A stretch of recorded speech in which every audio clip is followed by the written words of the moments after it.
Happy Monday, everybody. What's going on? It is your boy, the Baddog Dizzle, back to finish kind of what I was doing yesterday. And little guy is upstairs. I don't know if he's going to make his way down here or not. But I wanted to talk more about the Giants offense. And obviously, there was a couple more pressers that happened today. We'll react to the Brian Daboll stuff. And I saw Paris Campbell talking about working with Daniel Jones. So we'll take a look at that. Happy Monday, everybody, if there's a such thing. I guess the happiest thing about Monday now is that it's over.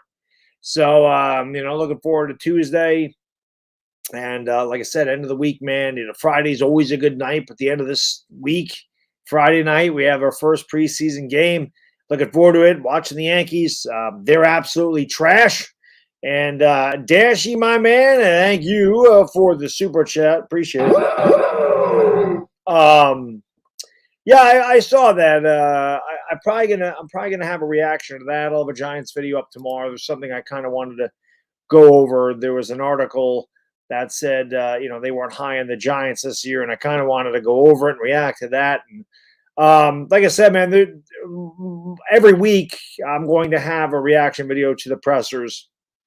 My regular post game, then I'll reaction to the pressers. I want to put my goal is to try to get 4 or 5 videos up a week.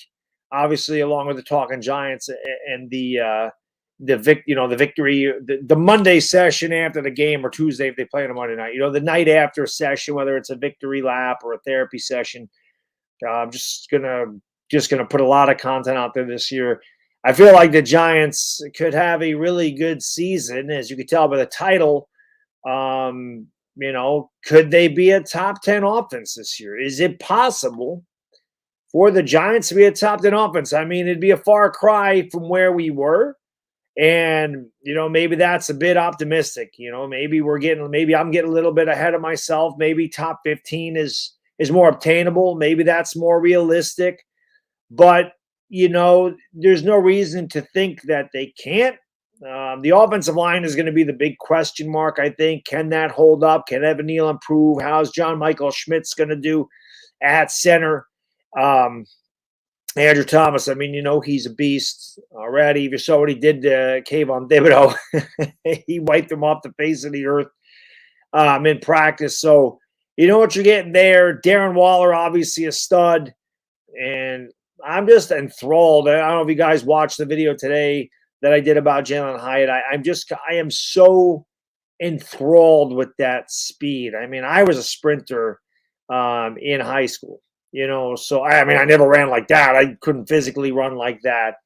But I've always been, and that's what I played, because of my speed. I was never a big guy in high school. I was actually very scrawny in high school. But, I could run. So they put me a corner and they put me a wide receiver. So I've always kind of had that's why I like the secondary the best. I was mostly a cornerback in high school, but I did play some wide receiver as well because of my speed, not because I was talented or it's just because I could run really fast. But we haven't had a guy like that. I know somebody mentioned to me today in the chat saying, like Odell Beckham was definitely a 4-3 guy. He wasn't. I'm pretty sure Odell Beckham was a 4-4-2 guy. I'm really good with numbers, as most I could be wrong about that. I'm almost positive he ran a 4-4-2. Now, Hyatt ran a 4-4, but he was nursing a hamstring. He is way faster than 4-4. And anybody that saw him run 24 miles an hour knows this. Because, like I mentioned last night, Usain Bolt ran 27 miles an hour. Tyreek Hill actually ran slower. Not that Tyreek Hill's slow, but, he never ran 24 miles an hour. He was under 24 miles an hour. Jalen Hyatt reached that. And again, we're talking shorts and padded foam helmets. We're not talking about the pads, and that obviously changes the dynamic of everything. You have to be able to get off the line. You have to run crisp routes, and you need good hands. But Hyatt has shown all of the above, in training camp. I am very excited about him. I was a guy that I definitely wanted the Giants to target, and I'm just the fact that we got him in the 3rd round, and now they're talking about perhaps, he could be a starter. They're talking about Sterling Shepard may be on the run. The Yankee game's over. God almighty, they suck. They just suck. But this ain't about the Yankees. I mean, just they're bad. And my guy Tommy Kahnle's on, and I love Tommy. Tommy's getting tired though, man. He didn't give up a run like the first all the way up through like the beginning of August, end of July. He didn't give up an earned run. These runs aren't his; they're Garrett Cole's. But he's been getting hit around a little bit. I think the Yankee bullpen's getting worn out. The Yankees just suck anyway. Anyway, I digress. I'm excited about what Jalen Hyatt brings. We haven't had a full-on burner. And I also mentioned last night, I think the Giants, they've talked about maybe modeling their offense after the Kansas City Chiefs. If you're going to model your offense after an NFL team, that's a good one to do it with. There is no coaching for speed, explosive speed. Either you have it or you don't. Route trees, route running, crisp route, that can all be coached up. You can coach that up. You cannot coach the speed that Jalen Hyatt brings to the table. So I'm really looking forward to it. No question. Toasty, my man. Thank you for being a friend. Thank you, buddy. He says, Jalen Hyatt's so fast, he can get a speeding ticket for running in a school zone. There you go. That is a fact, an absolute fact. The old adage was cool Papa Bell back in the day. He played in the Negro Leagues. I'm pretty sure he's a Hall of Famer. The legend about cool Papa Bell was he was so fast, he'd turn off the light and he'd be in the bed before the room got dark. That's how fast Jalen Hyatt is. And the man can fly.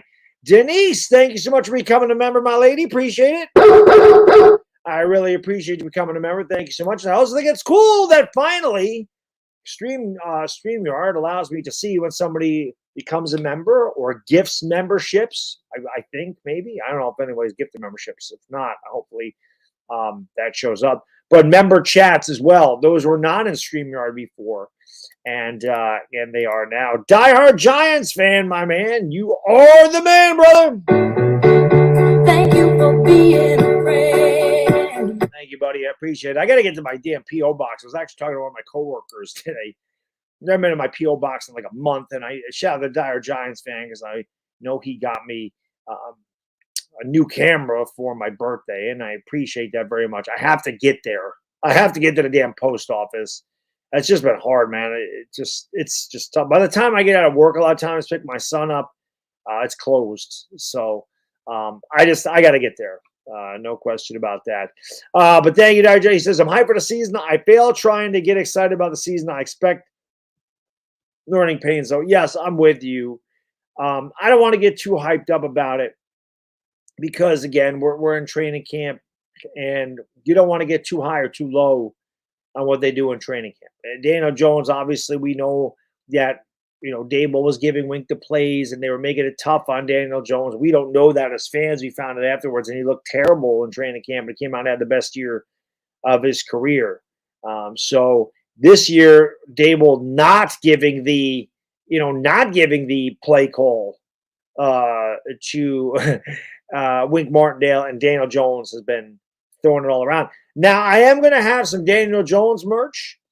I have to talk to my guy at Print Champ. So we are going to have new merchandise this football season. I'm excited about that. But I got to talk to him. I got to talk to a graphic designer.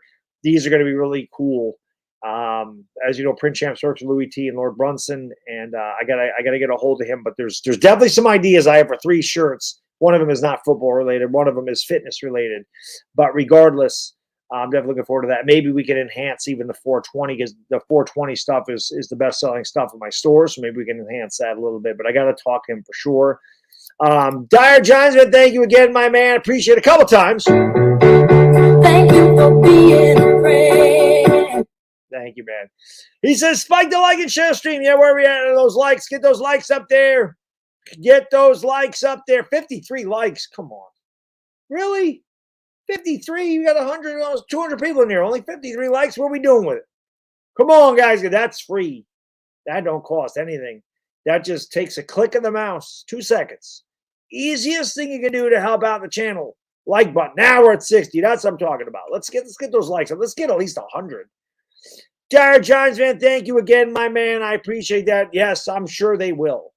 And I really appreciate that. What I have to do with those, I have to find a way, because with the Stream Deck, I'm gonna have to actually do some research on this. It was easy to get the sound effects, the soundboard, but there's actually a way that you can like do different camera angles and stuff on the Stream Deck. So I want to be able to do that. So I have to hook up the cameras. No question about that.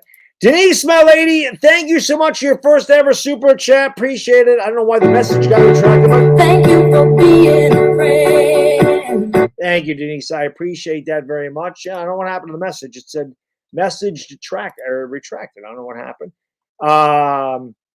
Abe Froman, thank you for being a member for over 3 years, brother. If healthy, Kayvon's gonna have a better season. I just, maybe again, I'm too pumped up. I think Kayvon's gonna wreck it this year. Wreck it. I feel like he's gonna absolutely kill it this year.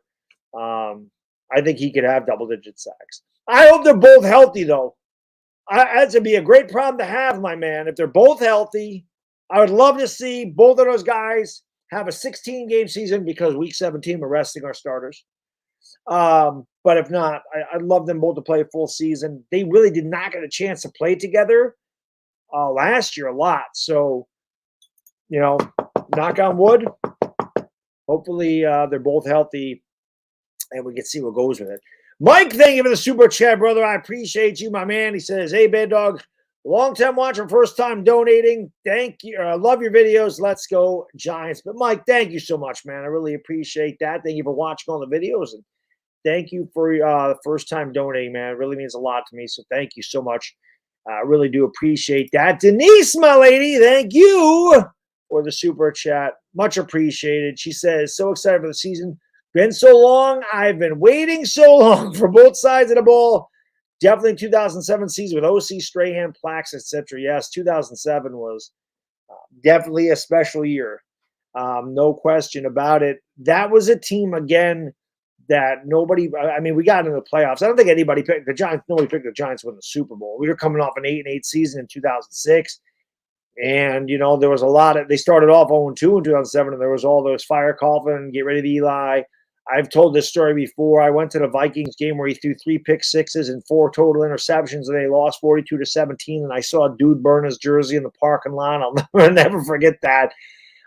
They went on to win the Super Bowl, and then they won one 4 years later. So hopefully we were, I don't think we're Super Bowl contenders this year. I think we can definitely be a very good team. The first 6 games are an absolute, just a gauntlet of tough games.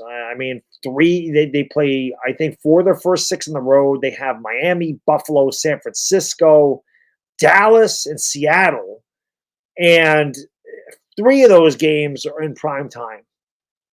I'm thinking, I'll be honest, if we could get out of there 2-4, I think I'd be happy. 3-3, I'd be ecstatic. That is a really tough stretch. We have to beat Dallas week 1. If we can beat Dallas week 1, you figure they should be able to beat Arizona. I know Kyler Murray. They should be able to win that game. San Francisco is going to be tough. I don't know who San Fran's quarterback is. That's still a really good team. Deebo Samuel, Brandon Ayuk, George Kittle, Christian McCaffrey. They're a really good team. Probably would have went to the Super Bowl had they not been on their 4th-string quarterback. And then even he got hurt. Brock Purdy couldn't throw, and they had a handoff every time. I'm not saying the Eagles wouldn't have beat them anyway, but let's be realistic.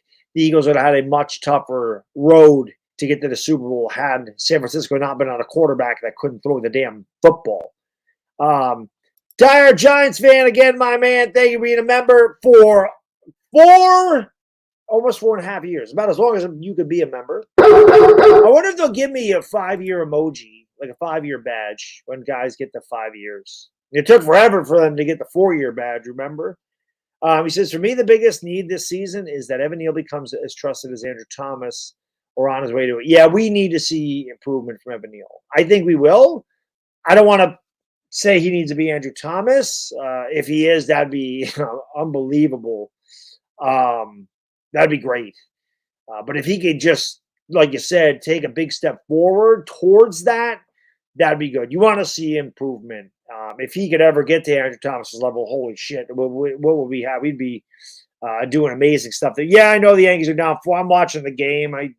I said I'll have an Aaron Boone video tomorrow, and I'll have a Giants video tomorrow. 2 videos coming tomorrow. Ernie 8-bit. That's the best graphics tomorrow, my man. 8-bit Nintendo Entertainment System, greatest system of all time. Thank you for the super chat. He says, you calling the game Friday? Yes, we are.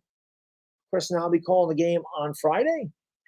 And looking forward to it for sure. Giant fan, happy birthday to you. Officially a teenager. There you go. Happy birthday, buddy. God, so young. That was a long time ago for me. Jesus. But happy birthday, buddy. Teenage years are very interesting. They're very interesting. But you'll get through it. You'll get through it. But I always appreciate you watching, man. Newt, what's going on? Davey Anonymous, Russell Reed, amazing guy. Irish Rover. Barbara, my lady. Always good to see you. Shatterhead, I like that one. Yep, I agree with you. Your 2 teams headed in the right direction. Yep. I agree with that. Ryan D, what's going on? Rest in peace to the bubblegum of the Yankee dugout. I love Tommy. Tommy, like I say it all the time, Shaker High, Latham, New York. He's about 10 miles south of me, 15 miles south of me.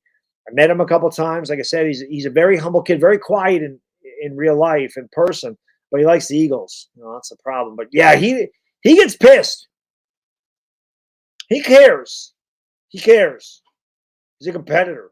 I like that about him. You're totally different in person. You'd never know that fire burns in there like that when you talk to him. He's just a soft-spoken. Dude is thick. That kid, he is big, though. He's not tall. He's like 6'1", but, man, he is just – he's not vast. He's just a big, strong kid. He's not really a kid anymore. He's a kid to me. He's like 30-some-odd years old. Johnny – I didn't miss a super chat. No, we're good. Johnny, my man, thank you for the super chat, brother. Really appreciate that. Thank you so much. He says, I think we beat the Cowboys. That's Irish Rover. Where the hell was I looking at Johnny? I missed that. I'll go back to that, Johnny. My bad.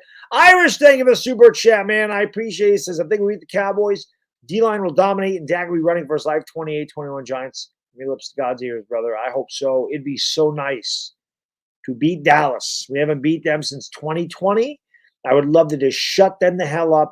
And I would love to kick Dak's ass. Law Nation's my guy. I love Law. Right? Law's my guy. No question about it. But I am so sick and tired of hearing Law Nation boast about Dak's record against the NFC East. We do the Super Friends, and I'm sure we'll do it again soon. Somebody asked about that last night. Haven't heard back from Louis T. We were supposed to have a conversation.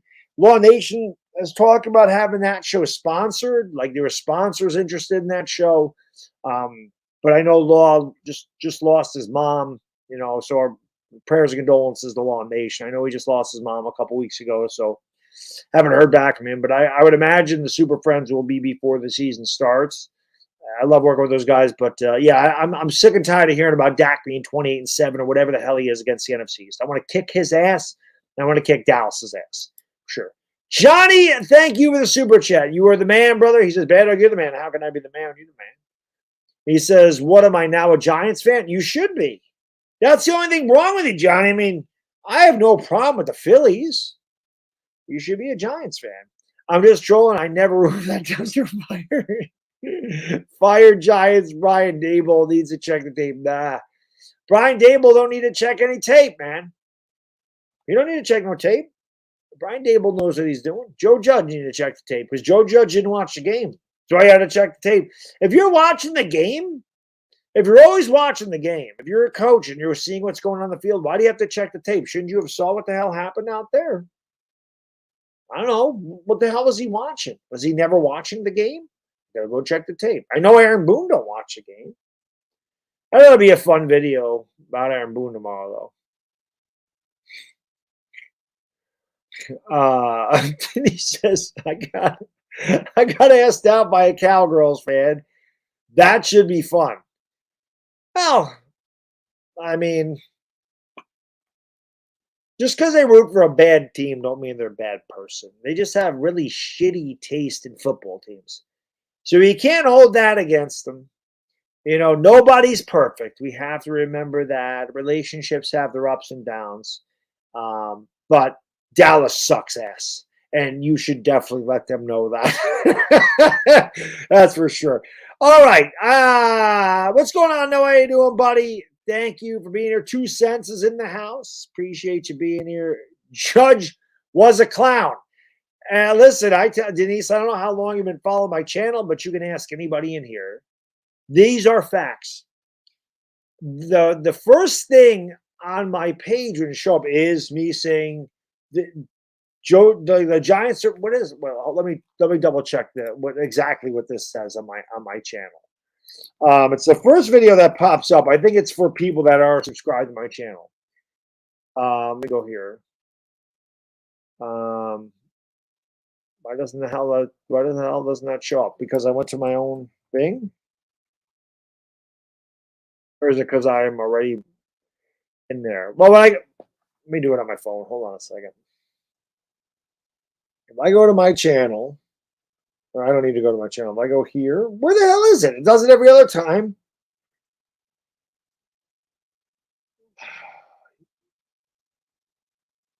Wow. Any other time I do this, it shows up. I go to home. Nope. I go to my channel. There. I don't know where the hell it is. Well, I can do this. I can look at it this way. You go to popular because Joe Judge is a clown and the Giants are his circus. That's what the name of the video is. Well, in that video, I mentioned that the Giants are a clown show, and I talk about how he's a clown, and this is a clown show, and all sorts of stuff, circus music. And when he went on his 11-minute tirade, he said this ain't some clown show organization. Now we know damn well that he watched the video. You see it all the time. Joe Judge watched the video. It was a clown show. It was an absolute joke. Dire Giants fan, my man. You are the man, brother. Thank you for being a friend. Thank you, buddy. He says 4-2, sweeping Washington with a no-name quarterback, sweeping Dallas or splitting with Dallas and Philly. Prayers of all nations, mom, and stuff losing a parent. As you and I both know, we both lost our dad about the same time. It was 8 years ago.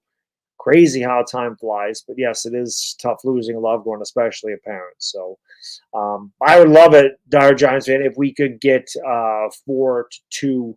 No question about that. All right, let me go to this. Let me bring Brian Daboll up here really quick, and let me react to this press conference. And I see this, so I appreciate that. Thank you, Denise. I appreciate that very much. Montana. There you go. So yeah, that's a long ways out there. Maybe I'll react to my Joe Judge video or something at some point. I had fun doing that. One live stream I did just react to my videos, which I thought was actually kind of funny. Well, let's go over this. Let's see what Coach Daboll has to say. Let me turn this up and let's react and see what he has to say. You have an update on Evan Neal, and will he travel to Detroit? Yeah, all the players will travel. Evan is still in concussion protocol. We'll take McKeithen and Ashawn off PUP today. So they'll be out here. That was good to see Ashawn was off the PUP list. Obviously, Ashawn Robinson was a one-year addition along with Nacho, beefing up that interior offensive line, which we certainly needed. There's no question about that. We needed to beef up the offensive line, or defensive line, rather, because we saw what Philadelphia did to us and Dallas. They both mauled us up front, and the Giants had one of the worst run defenses in the league last year.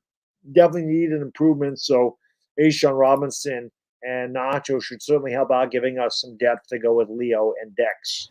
Not going to do a ton out here. Limited practice with the travel time. Move around a little bit, have some 7-on-7, some individual work, and then head to Detroit.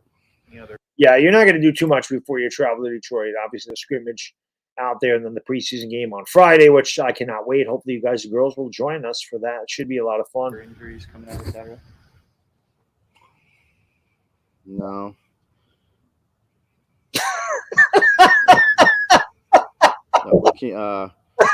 Nacho had a little point, so we'll see where he's at. Disease is all good.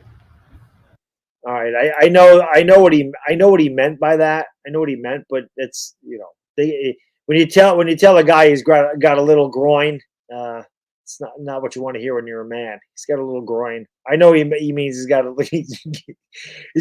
like a nick there, like it's a little injury or a little pain. But if you're a guy, you don't ever want somebody telling you got a little groin. Yeah, everybody's practicing today that can practice, other than Ryder and Nacho. Yep. That's good. It's good to hear. And then Evan, obviously. We got a long ways to go in this preseason, but what are the qualities that drew you to Paris Campbell, and how much of an impact do you think he can have on this offense? Well, I think time will tell, but he's a good person who was a productive college player, did a lot of work on him in college, and then when he was out there at Indy, thought he had a good skill set, liked him in college, liked him at Indy, so good person. He's done a nice job for us. Yeah, Chris and I definitely wanted to draft Paris Campbell. That was a guy that we definitely looked at drafting. I believe he played at Ohio State, if I'm not mistaken. We can check that. Yeah, he did play at Ohio State. I shouldn't doubt myself. I mean, I'm wrong a lot, but I'm right a lot too. But that was definitely a guy that we looked. Chris and I wanted to draft when he was available. So always liked Paris Campbell. Obviously dealt with some injury issues throughout his career. Hopefully that doesn't rear its ugly head. I mean, it's a guessing game. Every year is different, and a lot of his injuries have been fluky. He had a healthy season last year, had his best season by far. Again, brings a speed element to the outside, and certainly could be a really good weapon for the Giants. I'm glad to have him aboard. And when you hear he's a good person, that's also somebody you want for your locker room chemistry. You don't want guys that are hard-headed and combative and everything. So that's good to hear. I believe this is the first practice we've been at that you've been in here. I don't know if you guys did any in the spring. Yeah, I don't. Maybe 1, 2. Just the fields are soaked. So I was just gonna ask if the players have had any reaction yeah, they've to the new been in turf. here. Yeah, they've been in here. What have they said about the new field? No, They said it's nice, softer, but yeah, no issues. So that's something obviously that we've talked about, but haven't talked about a ton, and maybe it's something you forget about. But the fact that there's new turf, I mean, it's not just the Giants; the Jets play there as well, and a lot of visiting clubs that would come in there. Players are complaining about just how god awful the turf was at MetLife Stadium. So any improvement on that turf can make a big difference. So it's good to hear it's softer. And obviously you want it to be softer because if your leg ever gets stuck in there, you want some give in the turf. You certainly do not want guys' legs to get stuck in there for sure.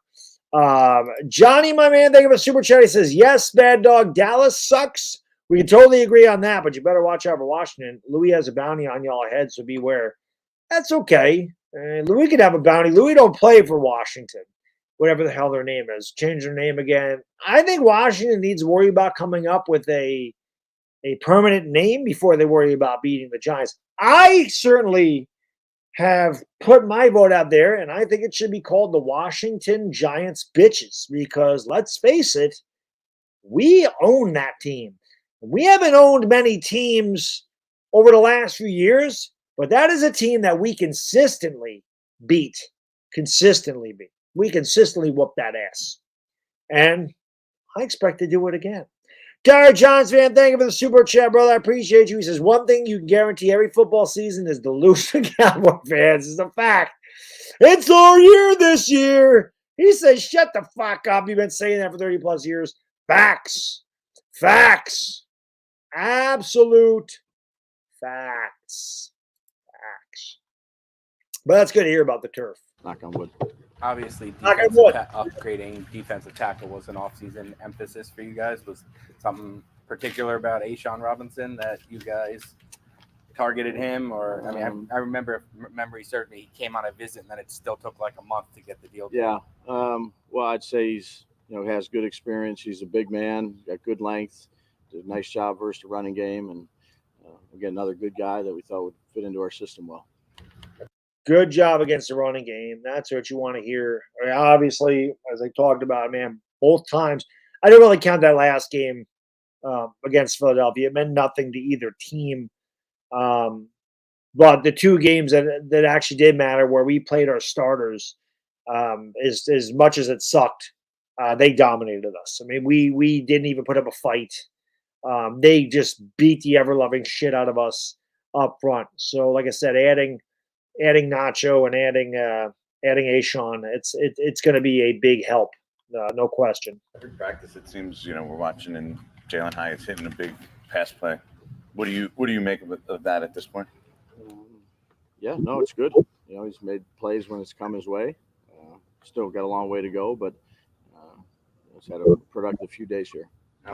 What I can say is this: you see, Coach Daboll. This is why he's such a great coach. Every time he answers a question, it's almost like there's no emotion there. He doesn't get too high, too low. He just kind of goes about his business. I talked about this last night. He's very businesslike in his answers. It's like nobody really gets to him. Not that they're trying to get to him, but it's not like anybody gets to him. As you saw today, I made a video on Jalen Hyatt, and I opened the stream up with talking about how hyped up I am about Jalen Hyatt, and he just says, yeah, he's been good. He's had a couple productive days. Got a long way to go. That's why he's a good coach. How much faster is he coming along, or is he coming along at the pace that you kind of expected? I think everybody's different. I don't really have ever expectations when rookies come in, because I've been doing this for quite some time. I've seen a variety of things. Just keep your head down, keep grinding. There's a lot of things that are going to come up, that whether it's a mistake, a mental error, you hear one thing, you run a different thing. And then when you have opportunities, make the plays. But I'd say there's a lot of room for growth. So Hawkins, when he played well, you gave him more first-team reps. How much has Hyatt earned himself more for? I know he's snuck in, he's done some, but he's still mostly working with. I'd say all the stuff that we're giving these guys is based on what they earn. So that's what we're doing. And that's the way he was last year. He said that last year. He said the guys that play the best are going to get the job. So just the fact that Trey Hawkins is a 6th-round pick and Jalen Hyatt's a 3rd-round pick doesn't mean that they won't start. Just like John Michael Schmitz being a 2nd-round pick doesn't mean that he will. That's one thing I love about Coach Daboll is you have to go out there and earn it. Just because Kenny Golladay was making $72 million and Kadarius Toney was a 1st-round pick, and obviously neither one of those guys with the team this year. And Kenny Golladay really, even though he was in Giants uniform, wasn't with the team last year. And they got rid of Kadarius Toney, and I think they wanted to do that from day one. But he said that right from the get-go. The guys that play the best are going to be the ones that start. And I don't see why he would change his philosophy going into this year. Slayton said to me that your system is difficult for rookies to pick up, for rookie receivers. Is that true? And what's challenging about it? Do you think? I don't know. Again, it's such on an individual basis. I mean, there's people that pick it up faster, people that it's a little bit slow for, that then it hits and then they start going. I think everybody's different based on how they learn, where they come from. I think the biggest thing for us is not, to be instant evaluators when, this guy can't get it. I mean, you put a lot of research and time into trying to bring people in that you think can learn the material and things like that. But I think everybody's a little bit different. So there's times where you got to pull it back. There's times where you can add more. I've had young rookies pick it up like this. I've had ones that were struggling at the start and then started to pick it up. It's case by case. What's your joint? Yeah, I mean, every player is different. Kadarius Toney didn't know the playbook, the entire year. And DeAndre Baker, even though he was a corner, same thing. He didn't know the playbook. He'd fall asleep at meetings. I think a lot of it comes down to the players want to. But obviously that's with anybody. That's just people in general. I mean, some people, there's just people, obviously, you're in school. You could be taking a college class, a high school class, or you're all in algebra. Some people are going to pick it up really quickly, and some people aren't going to pick it up, at all. Some people are going to pick it up more slow. They got to work harder. It's just, Everybody's brain works differently. So you just, like he said, you draft guys, you pick up guys that you think can get it by evaluating them. Joint practices philosophy for the starters. It seems like the popular thing in the NFL is work the starters really hard in the joint practices, get controlled work, and then not play them in the game. Yeah. Is that how you see it? No, I mean, we'll get to that down the road. The coaching staff, I haven't talked to the coaching staff about it. I went through some schedules today, but we'll end up talking about that, like we do on Fridays. You guys ask Fridays about where everybody's. We'll end up doing that, the day before. Do you see the joint practices as beneficial? Yeah, absolutely. For what? Like because it's controlled, or because again, the it's stuff more that I've talked competitive? about a few times. You're going against a different team. You get to see different matchups. You get to see different schemes. You've been going against team players for 10 days or 10 practices. So, if you do it the right way, I think it's a beneficial thing for you. We saw you. Yeah, I mean, I agree. I mentioned that last night. It gives you a different look. You're not used to these schemes. You're going against other players. It gives you a different look. It gives you a different look when you're going against a defense and vice versa when you're going against their offense. And Detroit, like I said, Detroit beat us up pretty bad last year. They ran the ball against us last year. So having a couple of scrimmages against them and, working on stuff and having the preseason game. Again, you're not worried about beating Detroit in the preseason. You're never worried about the final scores in the preseason. When you're the New York Giants, when you're any team, your goal in these games is to evaluate players with the pads on, get them some NFL reps. Obviously, you're playing against, base defenses, base offenses, very vanilla. You're not going to see a lot of trickeration. You're not going to see a lot of complex schemes in the preseason. But you're getting in football shape. You're getting hit. You're getting hit for the first time. So a lot of it goes into that. And again, you're actually going against guys that are competing to make the team. So you are going against really good competition. But at the end of the day, this score doesn't matter. It's about player evaluation. And most importantly, it's about getting out of these games healthy. That is the big key. Friday, or Saturday rather, get pretty mad about some of those dead ball penalties. I think there was 2 false starts and delay a game. Yeah. Can't have those. Right. I mean, how much does that piss you off? Just even in camp. Can't have those. How much does that piss you off? Can't have those. I just like the fact that the whatever, the reporter there, the guy that asked question, used the word, how much does that piss you off? That's something that is like my favorite saying is, boy, that pisses me off. I've been saying that since I was 2. It's in my baby book. My mom, I had a baby book way back in the 70s, and I still have it somewhere floating around. I had my first ever haircut. I don't have hair anymore. But my first ever haircut, when I was born, my hair was very curly. It was really curly about the time I was 4, and it straightened out. But I had curls. I still have my first ever haircut. I have curls in there. But it says my first ever sentence. It says Kevin was 2 years old. Well, it says Sal, but you know what I'm saying. Sal was 2 years old, and it says, boy, it comes out with, boy, pissed me off. I've been saying that for the last 45 years of my life. Boy, that pisses me off. I like the fact that he used those words. Yeah, can't have them. Yeah. No. Which matchups are you most excited about? I'm not going to pat him on the back for having a delayed game. You got to love it. You love it. LA, my man, thank you so much for the super chat, brother. Can I get a little? Give me a hell yeah. Thank you so much, man. He says, since the Hall of Fame just happened, who's got a better case between Eli and Stafford? Some Rams fans have been comparing them lately. Oh, they're both Hall of Famers, LA, no question. Stafford won a Super Bowl, right? And Eli won 2 Super Bowls. Stafford has a lot of records. Like, Stafford's the quickest quarterback, I think, to ever get to 40,000 passing yards. I think they definitely are both Hall of Famers. I mean, did Stafford ever win an MVP? Like, listen, I think Stafford had better statistics than Eli, but Stafford also had Calvin Johnson for a part of his career. Did he have Calvin Johnson? He was there still when Stafford was there. He played on bad teams. Eli's got the 2 rings. I mean, if I'm being completely honest, I think Stafford probably has the better case. I don't know what Stafford's career record is, and I don't know how much they actually play into that. But a lot I hear about Eli Manning, he has a career record of 500. They don't talk about how shitty those teams were that he was on the last 7 years of his career. But if you're just looking at statistics in general and the fact that Stafford did win a Super Bowl, he may have a slightly better case. And his last name's not Manning. Eli is going to be compared to Peyton, and Eli wasn't Peyton. I would take Eli in the clutch over Peyton. I also know Stafford never really did well in the postseason. So it's tough. I mean, listen, I'm biased. I'm giving it to Eli all day, every day.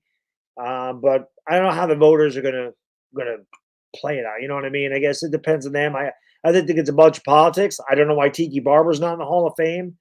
Tiki should be in the Hall of Fame. His brother went into the Hall of Fame. Tiki Barber's like 15th all time in yards from scrimmage, 17th, something like that. The man had 3,500 yards the last 2 seasons in the NFL. He retired in the prime of his career. He started 7 seasons and ran for over 10,000 yards. He averaged 4.7 yards. He averaged more than half a yard a carry more than Emmitt Smith did. He also had 5,500 receiving yards. And he had a lot of touchdowns taken away from him because of Ron Dane and Brandon Jacobs. So why Tiki's not in there is beyond me.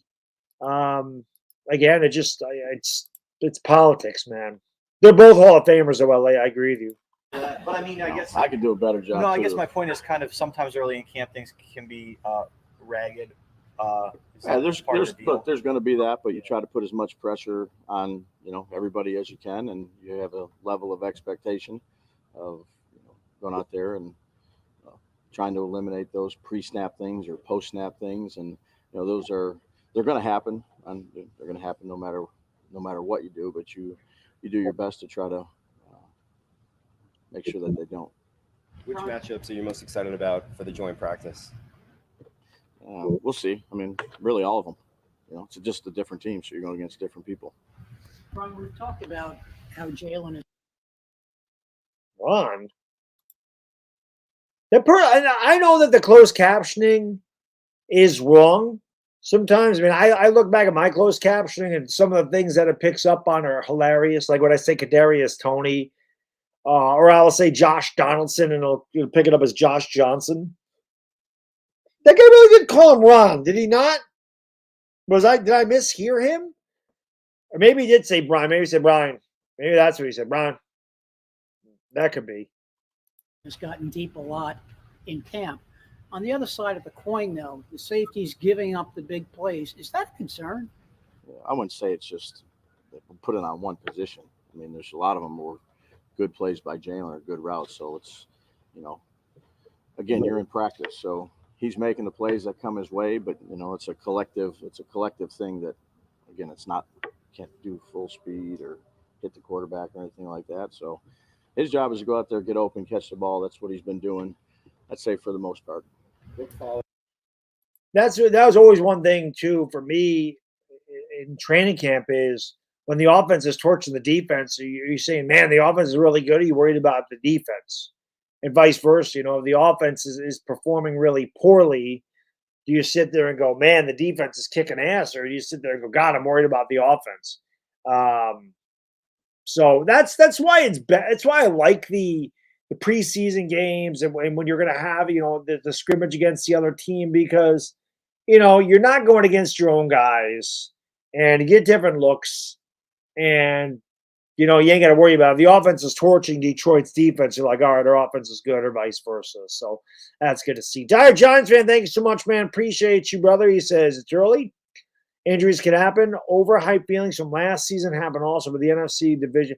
I think the division winners, I'm giving it to the Eagles. I still think they're the best team in our division.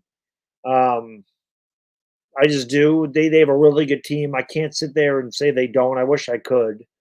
But they got the best receiving core, one of them. They still got one of the best lines in football. They got a really good defense. They just added Miles Jack to it. Again, I think he's just depth. You would think that with the way they reacted to it, Eagles fans, you'd think they signed LT in his prime. But it's depth. In the North, I know the sexy pick is Detroit. A lot of people are picking Detroit. Chicago's no good.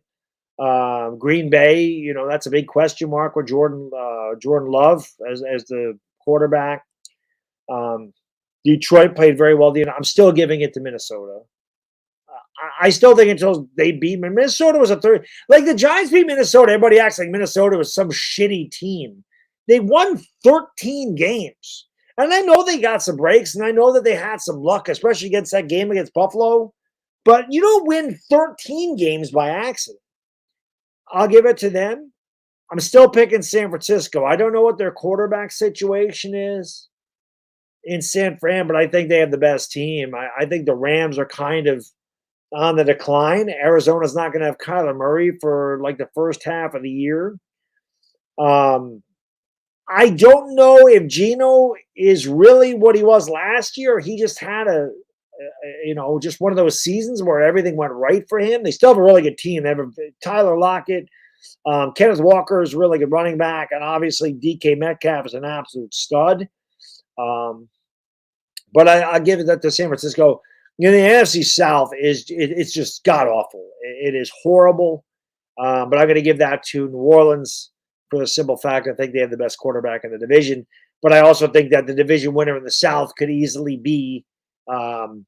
Like I think they could win that division with a losing record. But those are my division winners. In the beginning of August. LA, they have a super chat. Eli, more Pro Bowls, and he also says Stafford below 500 because of the Lions. Like I said, it's tough. It's a good comparison. Rams fans have a good comparison. I just think Stafford's statistics are better. But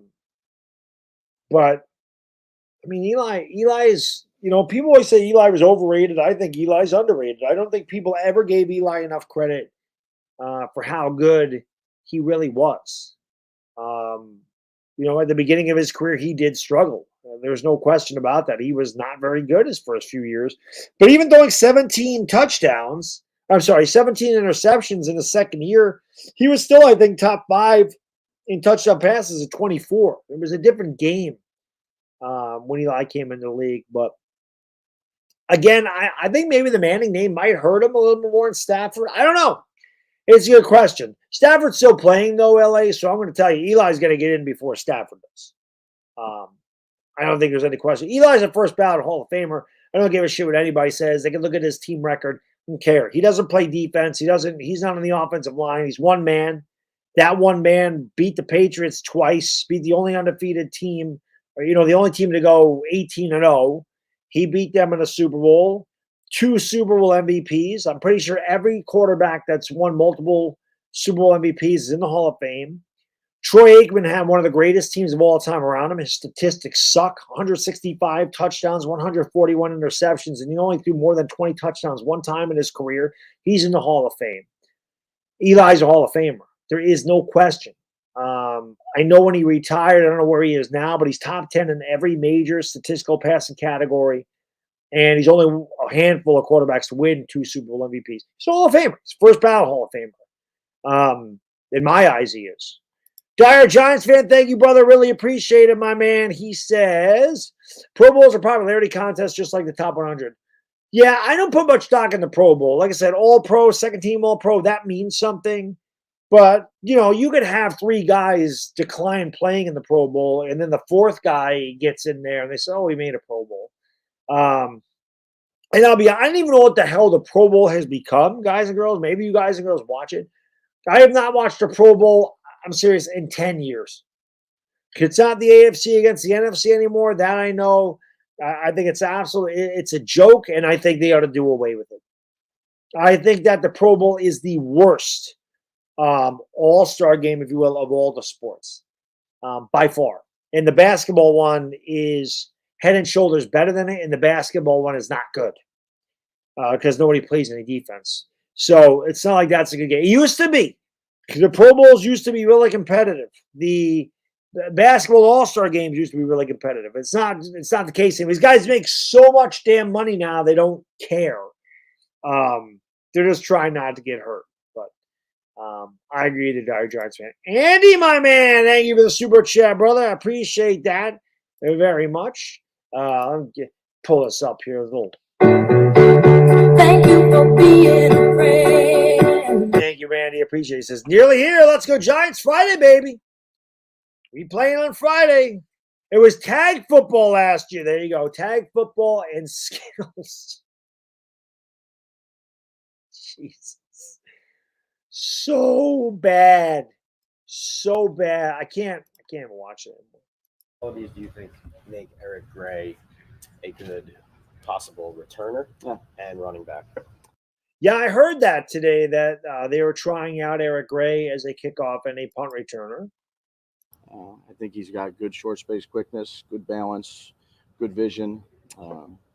He's got some good moves in the open field. That he does. One cut guy, but a young guy that I think has some talent to work with. Now we got to try to develop it, and we'll give him ample opportunity in the preseason to return these balls. So I'm anxious to see that, but I'm more anxious to see him run the ball. Obviously, if you don't know, I'm an Oklahoma Sooner fan. So I saw Eric Gray play every game last year. And, Dylan Gabriel's not a very good quarterback. And then he got hurt. So Eric Gray really carried the load for Oklahoma. Not that they were a good team. It's one of the worst Oklahoma teams I've seen in a long time. But he was really good. And again, Eric Gray is not a burner. Like Brian, like Coach just said, he's a one-cut guy, but he's a lot more elusive in the open field than people give him credit for. The one thing I love about Eric Gray is he runs forward. He's a tough guy to bring down. He's a big, strong guy. He's a big, strong guy, quite frankly. He's quite big. He's huge. He's going to run. He's going to do things really bigly, quite frankly. So if you take a look at Eric Gray, you're saying, well, he's a big, strong guy. Saquon also a stronger guy. Saquon, they call him the quad father for a reason. You got Saquon, but Saquon doesn't really run like a power back. Eric Gray is more the power back. So he does have, like I said, he's got that. I'm definitely anxious. He's going to get carries in the preseason. There's no question about that because Saquon probably ain't going to see the ball once. I'll be shocked if Saquon gets one carry this preseason. Is that where you really need to evaluate a returner in preseason games more than anywhere else? Yeah, I mean, it's live. You'd like it to be as windy as possible. Obviously, it's not going to be this week, but you try to put them in as many different situations as you can. That's a lonely spot back there. You haven't had a designated returner. Some teams have guys who basically that's their role. Sure. Is that a belief thing? Is it just the way it worked out? Do you want to have every guy basically being a position player? No, I think if you had someone that was an elite returner, maybe you find a spot for him. I think every roster is different. Every decision is different based on who you have and who's competing out. So it really doesn't matter one way or not to me. You just try to find the best player on your. The one thing I can tell you is I guarantee you guys and girls, I guarantee you we will not see Adoree Jackson returning kicks this year. I guarantee you that will not happen. That will not happen. We will not see AJ returning kicks for the Giants. Your team for each position, including returner. But whether it's a defensive tackle, an offensive guard, or receiver, our job as a coaching staff is to let those guys compete and put the best guy out there that we think is the guy that's going to help us the most. Take one more. Has Dex done any returning? You probably could. That's a good last one. Imagine Sexy Dexy back there returning. Can you imagine Sexy Dexy back there returning the kick? That would actually be pretty funny. I wouldn't love to see that. But it'd be funny. I don't know if like Dexter Lawrence. I don't know if Dexter Lawrence is on the where are we at likes? We had 137 likes. We got 266. Come on, guys. I know we can do better with these likes. It literally is the easiest thing you can do. You clicked on the stream, which I'm greatly appreciative, of course. But it's the same effort. You clicked on the stream, just click on the like. Let's get those likes in there. Let's get 200. We can do that. We can do 200 likes. That would be pretty funny.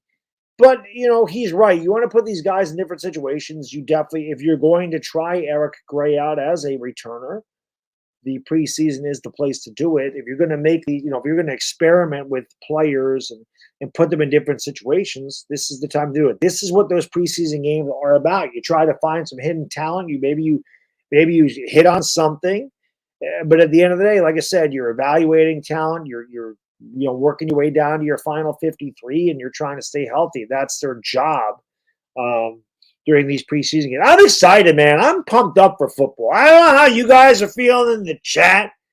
I know they're preseason games, and I know at the end of the day, they don't make a bit of difference. But I'm excited for football. I'm just excited to hear the pads popping and to see some live football. It has been a long time, and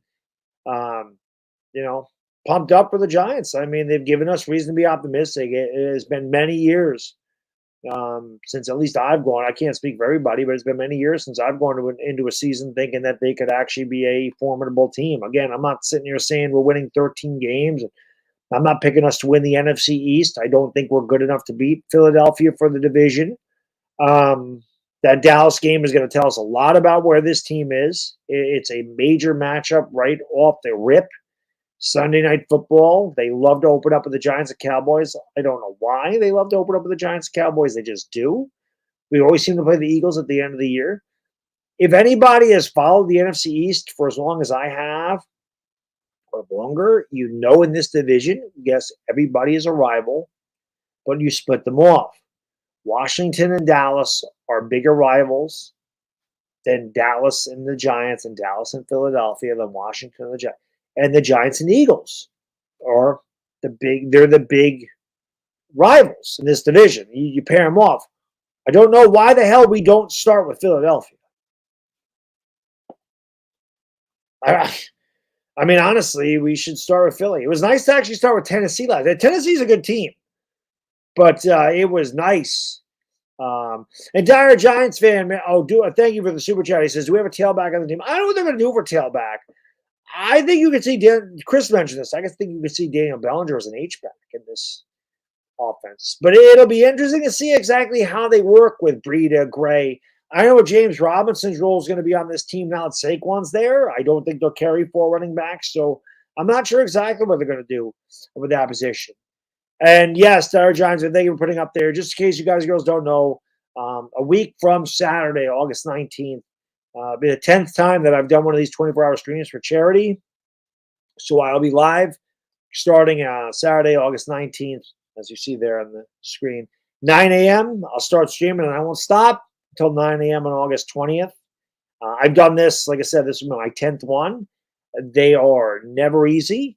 I always seem to do better in August for some reason. Maybe because the days are longer, I just have more energy. I don't know. But they're always good. It's always for a good cause. This year, the charity is Stand Up to Cancer. I like to do things for charities. Obviously, cancer is a terrible thing, and most people have lost somebody to cancer. Pretty much everybody at least knows somebody that's lost somebody to that disease. But because of things like Stand Up to Cancer, the V Foundation, Susan G. Komen, and all these other cancer research foundations, people are beating cancer more frequently than ever before. They're living longer, so it's a good thing, and I'm looking forward to that. Always do.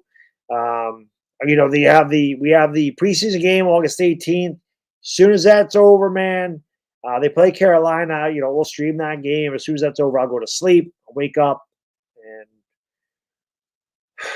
we'll rock and roll for 24 hours. We don't just talk about football. We talk about everything. We talk about food. We talk about movies. We talk about rap. We talk about wrestling. We talk about whatever the hell. Whatever, Dire Giants fan, you're the man. Thank you so much for the super chat. I really appreciate it. And thank you, my friend. I really appreciate that. He says, come and hang out with the. Well, you didn't need to donate, man. I really appreciate that, though. Thank you so much, brother. Really, really appreciate it. But there it is again. So hopefully you guys and girls are tuning in. Like I said, you don't need to hang out the whole 24 hours. I definitely have some people that do because they're as crazy as I am. A lot of times it is like 5, 6, 7 people be there the entire 24 hours. But if you're available anytime around 24 hours, you want to swing in just to support the stream, that'd be awesome. Always,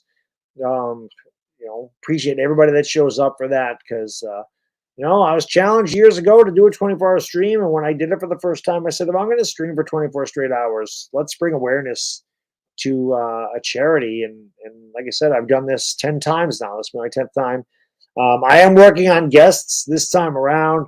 I actually went to do it today, and my phone wasn't working at work, and then I forgot when I got home. But I do, again, I mean, I know most who Tom Grassi is. That man is a legend when it comes to doing charitable things. He just bought 2 like front row seats or something to the opening day Green Bay Packers, and he's going to give those away. He's amazing. The guy is incredible.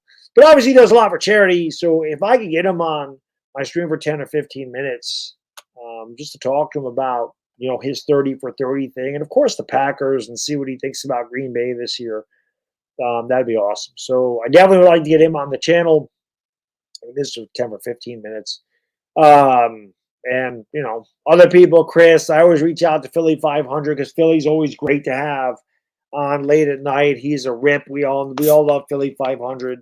He's good people, quite frankly. You take a look at Philly 500, and he's great people. He's really nice. He's a good guy, quite frankly. He's a good guy. He's a big guy. He wears a terrible Kelly green, though. It's such a horrible color, quite frankly. It's just terrible. You take a look at the Philadelphia Eagles, and it's like a booger. It's just like a big booger stuck right on the edge of your nose there. It's just terrible. It's horrible. It's just really ugly and sickening, quite frankly. They're just big boogers running around in Philadelphia. But try to get some creators. Maybe Louis T, maybe LB, maybe my guy Law. We'll see what I can do. Dire Giants, man, thank you so much, brother. I appreciate you. He says St. Jude's is a children's hospital for cancer. I thought that's what it was. I wasn't positive. St. Jude's, I probably donated more to St. Jude's than any other charity. Not just a 24-hour stream, but I know my son had something for school, and my wife and I donated a few $100s to St. Jude's, and I still do donate to St. Jude's. The one thing I'll say, when you do donate to charity, I get so many things in the mail. Like they're always asking for money, which, if I could give more, I certainly would. But funds are limited for everybody. But if I do, it's usually St. Jude's because children getting cancer just is not fair. I'm a dad, as you all know. You've seen my son a number of times. He's a little ham. He enjoys being on camera. As he gets older, I have a feeling he will be joining me on this. It's just a matter of getting him into sports now. But I think if he knows that he can join Dad on YouTube and talk about sports, I think that he will. Dire Giants fan, could not agree more. 2 words, fuck cancer. Absolutely. Absolutely. So, it's good stuff. But we're ready. Definitely ready for the 24-hour stream. And I say it every time. I always joke around, man, 9 to 9. So about 7 o'clock in the morning, 7:30, I walk over to the bathroom, take a leak. I'm exhausted. I'm like, I'm not doing this again. I'm not doing our 24-hour stream. And then about 5 months after I do it, I'm like, you know what? I should probably do it again. I do have a feeling, though. I really do, that if I do them, it'll just be in August, or maybe I pick a different month. I think the February ones for me are really tough because there's nothing on TV. That NBA All-Star shit sucks. The dunk contest is ass. It's terrible. And it's hard to get through that because there's nothing on. During August, there's going to be a football game on, at least 1 or 2. There'll be baseball. I have stuff that I can do. And I believe, one thing I was looking at, and I have to see about ESPN Plus. There's like the FIFA basketball thing. Like I may want to stream some of that stuff too. I don't know. I just plan on being really busy on the channel. So hopefully you come along with the ride. This is always busy, man. September through January is crazy on this channel. Okay. Let's bring Dire Giants fan, thank you, brother. I appreciate you. Thank you so much. And I got to bring up my little Ric Flair on maybe once a year now. Could it be? Yeah, I think August. I think like August is a good month. August or July. July would be good too. Longer days. I think longer days help me. I think if I'm doing it in July, I can do it during my birthday or my birthday weekend or something. That'd be pretty fun. Celebrate my birthday doing that. But sun comes up at 5:30 in the morning here and it doesn't set till 8:30 at night. That'd be better for me. You know what I mean? 9 hours of nighttime is nothing. When it's 13 hours of nighttime or 14 hours of nighttime like it is in February, I think that's what makes it so tough. August, I think I get like 14 hours of daylight. So it just makes it easier. So I can't do a 24-hour stream on Sunday, AP. I work. I go to work on Mondays, so I can't do it. So I always do them on Saturday. All right, let's bring Jalen Hyatt, not Jalen Hyatt. Let's bring Paris Campbell in here. Dire Giants fan, you are the man, brother. Thank you so much for the super chat. Thank you for being a friend. Yep, we're going to do that right now. We're going to watch some player interviews. We're doing it right now. Here we go. Let's look at Paris Campbell. This ought to be interesting because I haven't heard anything from Paris Campbell. Obviously, one of the big additions for the Giants on offense this offseason. And Dire Giants, great minds think alike, brother. Great minds think alike. So let's see what he has to say about working with Daniel Jones. This should be interesting. Let's hear what he has to say. And excited to have Paris Campbell aboard this season for sure. You guys talking with Julian Edelman about over there? We were just talking through a specific play that we just put in, and Dave was like raving about it, and he said he was the reason that we got put it in. So we're just kind of talking through that a little bit. He's one of the best to do it, and always good to get some insight from him. What was your reaction when LeBron posted that thing about you last month, and how much did he mean to you growing up? Yeah, well, he was always an idol, for me, and I have no idea what that's about, so I can't speak on whatever LeBron said there. My friends, like from the city, because he was the first person like that we saw make it big. So he's always been an idol, but he's also been a guy that always supports not only me but other athletes in the city. So it's always special, and it means a lot, when he can say something supportive or do something like that. So yeah. Do you know? Have you met him many times? Yeah. I met him a bunch of times. Have good conversations with him. Good guy, great guy. How much you looking forward to facing another team in a different uniform this week? Yeah, I can't wait. I can't wait. Just super excited, to put what we've been working on in practice, against another opponent. Our defense, they kind of got an idea of what we're doing 9 times out of 10. So sometimes it could be frustrating in practice, but definitely excited to put some film out there and compete with some other talent. Yeah, I think that, again, I think it's good for both teams. I think it's good for Detroit and the Giants because it gives you different looks. I mean, if nothing else, Detroit's not going to show you anything in the scrimmage or, in the preseason game and vice versa. The Giants are going to show them anything. They may meet up in the playoffs, so you definitely don't want to, you're not going to show them everything. It's going to be a lot of vanilla stuff. But it is a different look. It is different talent. It is different players. So, you guys, neither one of these teams know what the other one's going to run. Like you said, a lot of times the defense knows what's going on 9 times out of 10. It makes it frustrating. So this will give them a good test to see where they're at against another opponent. We've all seen Jalen Hyatt's speed. I was impressed with that. But beyond that, what have you seen from him so far that you like, you've been impressed with? Yeah. Davey, I don't know if they're practicing tomorrow. I thought that, I could be wrong, but I thought Daboll said they were traveling. They did a 7-on-7 today, and they traveled to Detroit after practice. And I thought that he was giving them the day off tomorrow. I could be wrong about that, though. I do not know. I just know they went to Detroit tonight. So I thought they were off tomorrow, and I thought they picked it back up Wednesday. But I could be wrong. I think just his obviously his speed, but just like his playmaking ability. It's like every time he's out there, like he's catching a deep pass and he's making a play. And like I've seen him come in and kind of be shy, kind of be timid, but then kind of just break out, into who he is and showing, his personality and stuff like that. So, everybody was once a rookie, so I know how it was. But you can also see just his confidence growing in each play that he makes. And I think that's just going to continue to build. Obviously, important 2 days in Detroit, so he's going to get some competition out there. Just continue to keep building, and then once the preseason hit, continue to keep building. So it's kind of cool to just kind of see him go through the ropes. Do you think this is? Yeah, again, he's got a lot of growing to do.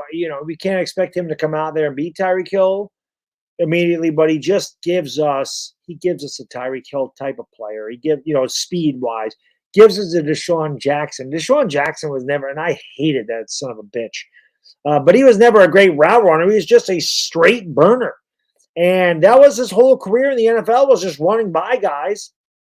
If Jalen Hyatt just ends up being that, it's worth a third-round pick. But if he develops into being a really good route runner, and he gets those slants where, Daniel Jones throws him open and leads him, and he can just run by the defenders. I mean, that's what OBJ used to be able to do. Odell Beckham, and again, I'm not trying to compare, Jalen Hyatt to Odell Beckham here, because Beckham is a special wide receiver. He's one of the most talented wide receivers I've ever seen. But what I'm saying is Beckham could take a 7-yard slant, and go 7 yards. And I believe Jalen Hyatt has that top-end speed and explosive speed to do the same thing, where if he gets a break and he's, thrown open and Daniel Jones leads him in stride, no defender is going to catch him from behind. So there are going to be a lot of big plays out of small plays, if that makes any sense. Those little 7-yard throws could turn into 70-yard touchdowns. That's why you're going to see a lot more bigger plays from the Giants this year, just because of guys like Paris Campbell and Jalen Hyatt that give you that flat-out speed that we really haven't had. So definitely looking forward to that. No question about it. The other thing I'm going to say is, I remember when they interviewed Jalen Hyatt, like right after he got drafted. And, I'm never going to wear a cross-body bag. You would never see me wear one of those, man satchels or whatever it is. But I did notice it was Burberry. And right away I knew the kid had good taste because, truth be told, I am a massive Burberry fan. I absolutely love Burberry clothing. It is very pricey, so I cannot buy a lot of it. But I noticed the bag. I was like, he's got good taste. I've always been a big Burberry guy. No question. Burberry is good stuff. This is a particularly complicated or difficult scheme for a rookie receiver to have to try to learn. 100%. 100%. Just Daves and Calf, man, like they're offensive gurus. Like they really. That says Daves and Calf. Well, it is Calf, like Kafka, but he's saying Dabes, but you get the point. Know what they're doing, and like Dabes is just he has so much in his arsenal. And he wants to always keep the defense guessing. So we've got a lot of different plays, a lot of different things to learn. So it's tough for me. I'm free agent side, like it's tough for me. So I can only imagine like just being a rookie, and kind of doing it all over again. But yeah, but he studies. Obviously, he studies. He works. He grinds, and it's paying off on the field. He's doing okay so far with that. Oh yeah, for sure. That is definitely what you like to hear. You got a veteran wide receiver out there saying about a rookie. He grinds, he works, he's learning. You really want to hear about that because I have mentioned this before. I don't care how damn talented you are. And I can use Kyler Murray as an example because Kyler Murray is one of the most talented quarterbacks I've ever seen, even with his diminutive stature of 5'9". Kyler Murray's speed, athleticism, hip torque, the ability to throw the ball 60, 70 yards on a line off balance. It's one of the most impressive skill sets I've ever seen in a quarterback. But Kyler Murray don't work hard. Kyler Murray's not a hard worker. In college, it came easy to him. He was always the most talented guy in the field. In the NFL, that's not the case. You can be the best player in college, especially in the Big 12. They don't play defense in the Big 12. So when you move to the NFL, you might play one or two, and the best teams like Alabama, maybe four defensive players that are going to the NFL. In the NFL, you're playing against 12. I'm sorry, 11. You're playing against 11 defenders that are all NFL players. The best guys are the ones that come in with the talent, but they work harder than anybody else. Jerry Rice outworked everybody. Tom Brady didn't have a lick of athletic talent or prowess. The man ran slow. Tom Brady ran a 5.26 40 right out of college. I'm 47, and I guarantee you I can run a 40 faster than Brady ran it right out of college. And that's why he went 199th overall. Nobody outworked Tom Brady. Nobody. And nobody was more competitive than Tom Brady. You get guys with that competitive fire that want to win, that want to work, that give it their all. Those are the players you want in a team. Those are winners. And again, that's not coached. You either have that in you or you either have that dog in you or you don't. Anyone that's ever watched my damn workout videos or whatever, if anyone's ever in the gym, you'll see I ain't the biggest guy in there. I'm not the strongest guy in there. Never will be. Don't have the genetics to be. But there will be nobody in there that works harder than me. Nobody. Maybe as hard, not harder. Because that's just instilled in me. I want to work my ass off at anything I do. At my job, being a parent, YouTube, the gym. I can't half-ass shit. I'm just not that way. So I want players that have the same personality as me. I want them to be winners. I like to hear this about Jalen Hyatt, that he's a hard worker. I mean, obviously, a rookie's always going to have some hiccups. Everybody is, but he's done a really good job. What do you consider the biggest challenge for a rookie receiver? Out of curiosity. Not only rookie receivers, but I feel like rookies in general, kind of just like having that moment to know that you belong in the league and know that you're supposed to be here. I think, like I said, it goes back to like just building that confidence. I think once you have that confidence and know like I can play with these guys, like I'm supposed to be here, then like things just take off for you because it's something new, it's something different. Like everybody's good at this level, everybody's fast. You can talk about all that speed, but everybody's fast. From the deep, yeah, for sure. That's what I'm saying. Like he continues to make those plays, that confidence just keeps building. So, see, the Paris Campbell pretty much said what I did. This is the NFL, right? Everybody's fast. Everybody's strong. Everybody's big. This is the big leagues. Like I said, Jalen Hyatt, obviously the SEC is the best conference in football, has been for some time. And he ripped Alabama to shreds. It's one of the best defensive teams in the league. That's not Georgia. Georgia's the best team in the country, especially on the defensive side of the ball. But Alabama's no slouch. And he had 5 touchdowns against them. But like Paris Campbell said, everybody's fast at this level. Everybody's good at this level. The confidence goes a long way. We talked about that with Daniel Jones for years. I've talked about Daniel Jones. This doesn't seem confident to me. But he seems confident now, and it does go a long way. Dire Giants fan, my man. Thank you for being a friend. Thank you so much, brother. I really appreciate that. He says, keep on Thibodeaux. Yes, I will do that one next. We are at 183 likes. We got 17 to go to get to 200. I know we can get 17 more thumbs ups in here. Come on, baby. Giants, man. Let's get a thumbs up for the Giants season. It's right around the corner. How pivotal is this a year for you, just to show you can stay healthy 2 years in a row and get more than a 1-year deal? Yeah, I mean, I feel like every year is pivotal. No matter who you are, no matter what your deal is, what your contract is, every year is pivotal because you gotta earn your job every single day in this league. And I mean, for me, it's definitely a pivotal time in my career. I'm excited for this new and fresh opportunity to be here. I'm excited. Did you feel unlucky the first 3 years with the way you got hurt? Yeah, 100%. I say this all the time. Like I just feel like I had some unlucky breaks. Hopefully, I got all the injury history out on the front end. So just excited for what's to come. That's what I'm saying. His injuries were fluky. It was nothing serious, just fluke injuries. So. He had a healthy season last year. He was really good last year. I think he could be even better this year. Indianapolis was not a good team last season, and I'm not saying the Giants are, like I said, they're not Philadelphia offensively. They're not Kansas City. They're not Miami.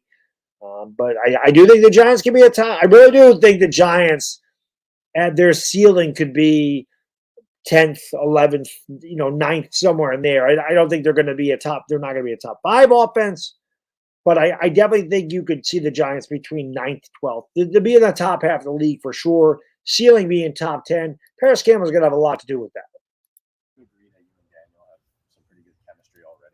Yeah, man. I mean, I think it's continued to build each and every day. But I think, the stuff we did in the offseason, the throwing trips, getting together, obviously OTAs and just all that stuff, accumulation has started off to be, just a great rapport between us. But it's still early. We got a long way to go, a long way to build. And once again, I'm excited to go to Detroit and, put that to the test and continue to keep building. But definitely I feel like we're in a good spot. What do you think of him as a quarterback? Say that again? What do you think of him as a quarterback? Man, he's awesome. I always say this when anyone asks me, like, he doesn't get enough credit for how hard he works and the time that he puts in. That was one thing I was just going to say. Daniel Jones works his ass off. And I don't care if you are the biggest Daniel Jones supporter, the biggest Daniel Jones detractor. I shouldn't say supporter. Obviously, if you're a supporter, you're gonna think he's the hardest worker. But I don't care if you're the biggest, if you're a doubter or you're just a massive detractor, or even if you're a hater. There is no way, if you're being honest with yourself, you can sit there and say Daniel Jones does not bust his ass. He's out there, taking throwing trips and throwing the ball around with his new teammates and meeting with these guys. And he's become the leader of this team. And you can see it. You can definitely see a difference in Daniel Jones, even in training camp. And you can see it progress throughout the year, the confidence that he has. And I'm telling you, man, it started with week 1 when he threw that really bad interception and Daboll went over to him, and I don't know what he said to him, but Daniel Jones could have hung his head and woe was me. He didn't. He showed a ton of resolve, came back and beat a team that was in the AFC Championship, and then he went and he beat Green Bay in last-second bash. He beat Baltimore. He beat playoff teams. Game-winning touchdown drive after game-winning touchdown drive. They got down. Daniel Jones said, don't worry about it. The playoff game against Minnesota, we're down 7-0 immediately. Holding play in the first play of offense, 1st and 20. What's he do? He goes right down, scores a touchdown. Those for 300 freaking yards. Had a massive game. So again, the confidence goes a long way, but Daniel Jones puts in work. There's no question.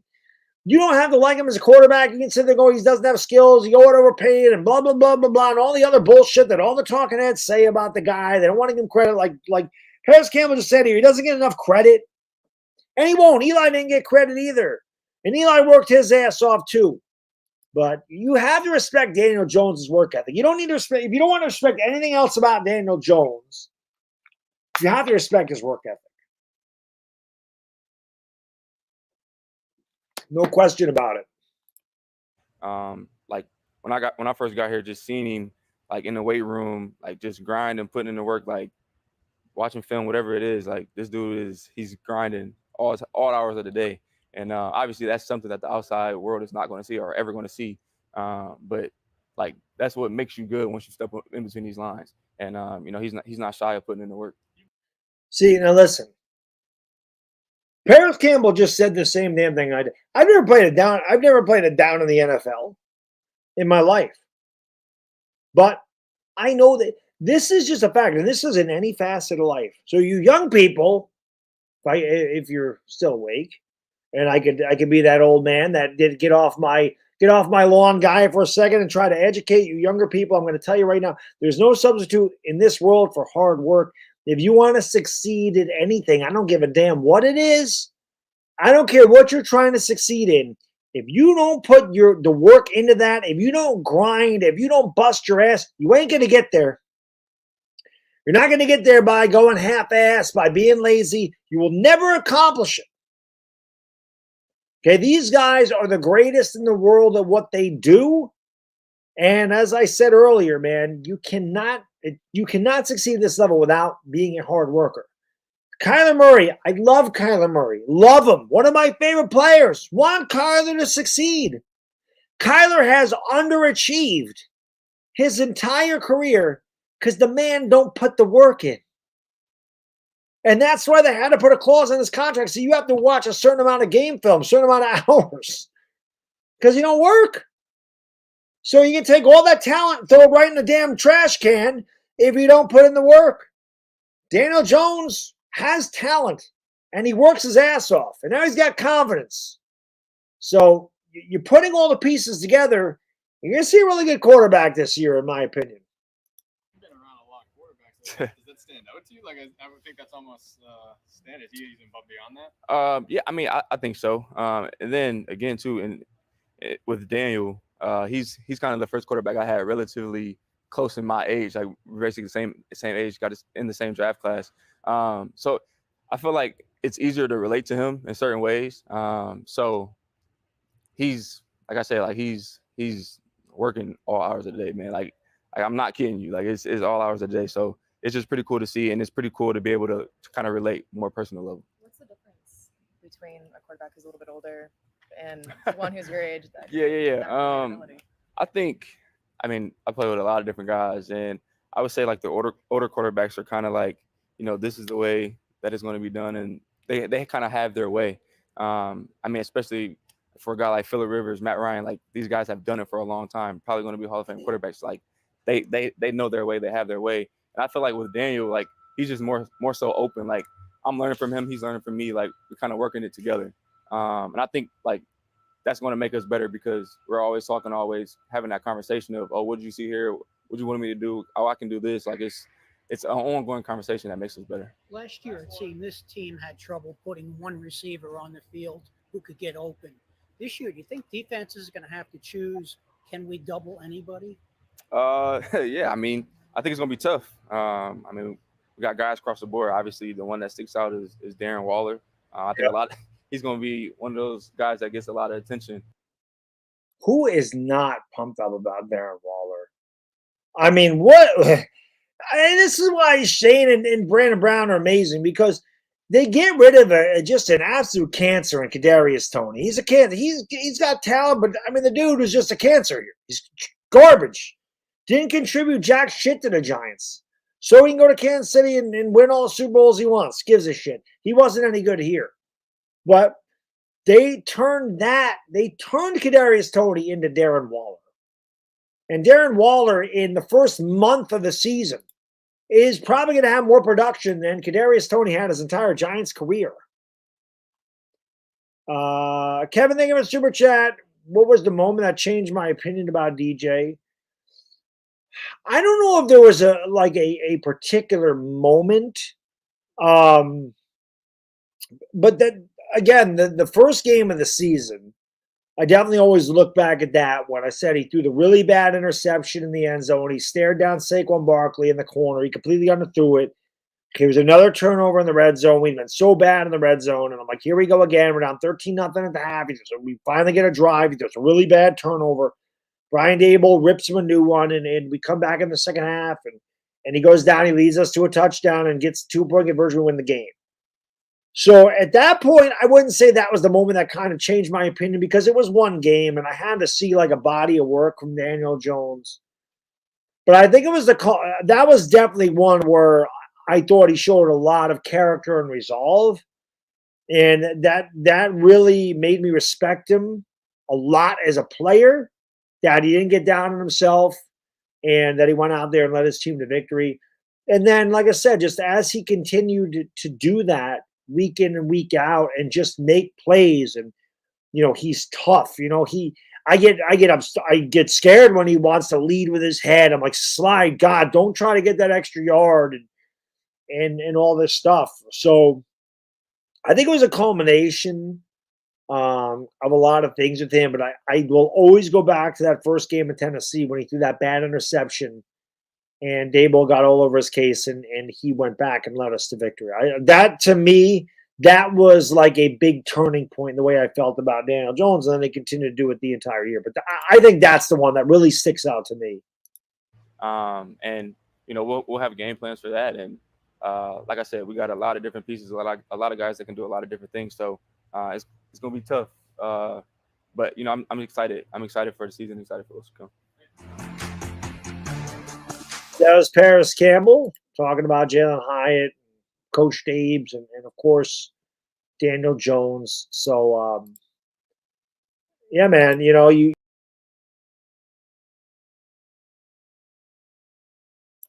put myself back up there. Total L. I'm freaking totally screwed up right there. So give myself an L. But you love to hear that. I mean, I like to hear that. Him and Daniel Jones are learning from one another, and they're working off of one another, and that's what's going to make you better. I love that Daniel Jones works with his wide receivers, and you want that communication between those guys. And I think Coach Daboll does a lot of that too, where he has conversations with his players. He talks about what they like to do, what plays they like to run. I don't think Joe Judge ever did that with these players. I don't think they had a say in what they did. I think Coach Daboll obviously has the final say, but I love the fact that he takes their opinions and he values their opinions on what they like to do. And I just like to hear the fact that Daniel Jones works with all the new guys, and we all knew he was a hard worker, but when you hear somebody coming from the outside, and a guy like Paris Campbell wasn't been here and says the guy works his ass off, the guy never stops working, you already see a respect factor. Because I got to tell you right now, the quarterback of the team is supposed to be the leader. And when you see a leader, you're going to – the leader sets the example for the other players. So, like Kyler Murray, and I keep using Kyler Murray, and again, I'm not trying to knock Kyler Murray because I love Kyler Murray, but he's lazy. And it translates to what Arizona's too talented to be as bad as they are. I know they made the playoffs one year. The Rams just beat the ever-loving shit out of them in the playoffs. But Arizona's underachieved with him, in my opinion, because he doesn't work hard. You sit there and look at a guy making all the money, and they don't set a good example. I'm just half-assed. I'm not going to study the film. I'm not going to work. I'm going to play video games. I'm not going to work out. I'm not going to get in shape. I just got the bag. I don't care. Just care about money. You get those type of guys. Guys are going to follow that example. Well, if the leader's not working hard, why am I? That's just kind of the way I look at it. But when you see a guy, and I can use Derek Jeter as a perfect example for the Yankees, Derek Jeter had won multiple championships, won Rookie of the Year, All-Star MVP, World Series MVP, dated the hottest woman on the face of the planet, made hundreds of millions of dollars, and had nothing to prove. And still, every game busted his ass. Every game, led by example. 38, whatever Jeter was. When he retired, 37, 38 years old. Every day busting his ass. And the young players have to look at it and go, well, if Derek Jeter is hustling down the freaking line, if Derek Jeter is busting his ass down the line, I have no excuse to not do the same. Because he has nothing to prove. He's done it all. So if he's still doing it, I have no excuse to not do it. And that's the way I look at a guy like Daniel Jones. Not that Daniel Jones has all the accolades that Jeter does. Hopefully someday he does. That would be amazing. I'm not talking about 5 championships, but it'd be pretty amazing if he could have some great accolades. That'd be awesome. But the fact he just got paid as quarterback of the team, and he's supposed to be the leader, and he's leading by example by putting in a shitload of hard work. And you like to see that because other players are going to feed off of that and go, if Daniel Jones is out here busting his ass, I want to bust my ass for him. He's my quarterback. And listen, if you're Paris Campbell, right, and you're on a 1-year deal, if you're Shepard and you're on a 1-year deal, Slayton, for the most part, is on a 1-year deal, right? If you're those guys, don't you think you want Daniel Jones to work his ass off?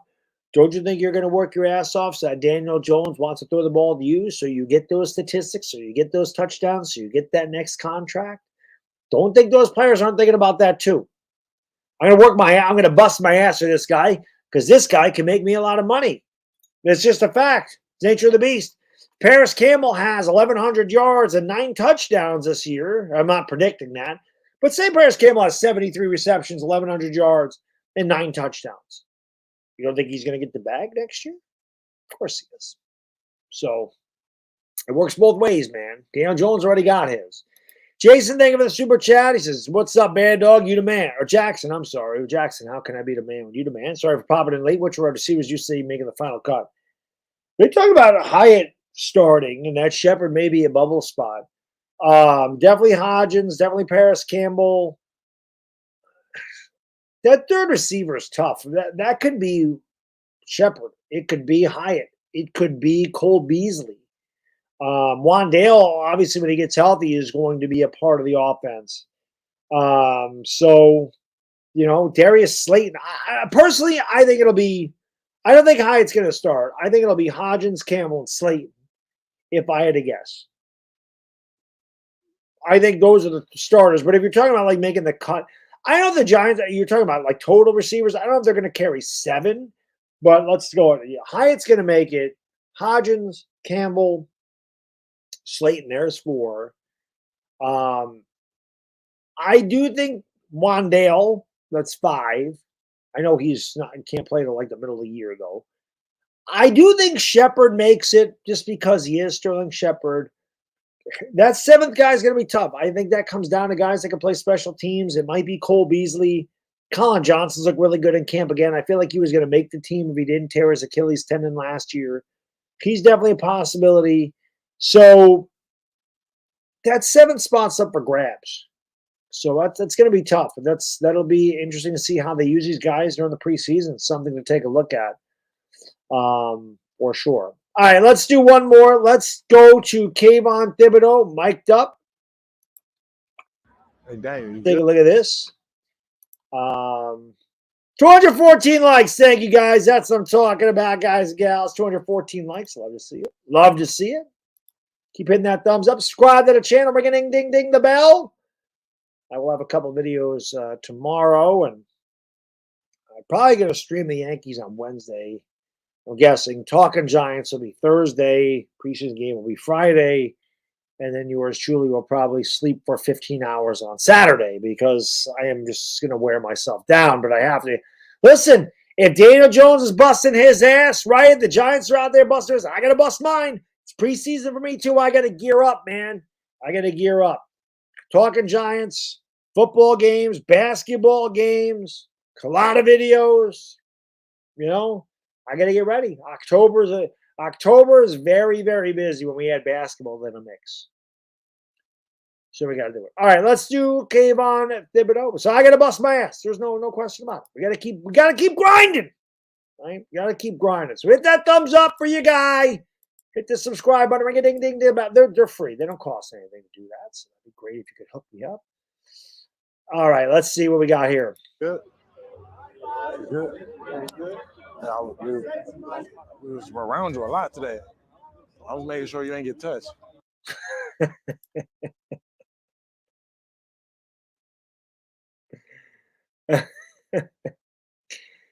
It's funny. I saw Fisk did a video. It was kind of funny because he talked about how you got Kayvon Thibodeaux protecting his quarterback, and of course you got Dak Prescott's teammates calling Dak a bitch. It's actually pretty funny the respect level that these guys have for Daniel Jones as opposed to what's going on in Dallas. Thomas, T squared. What's up, buddy? Thank you so much for the super chat. He says nobody knows we have a wide receiver core, not just other fans.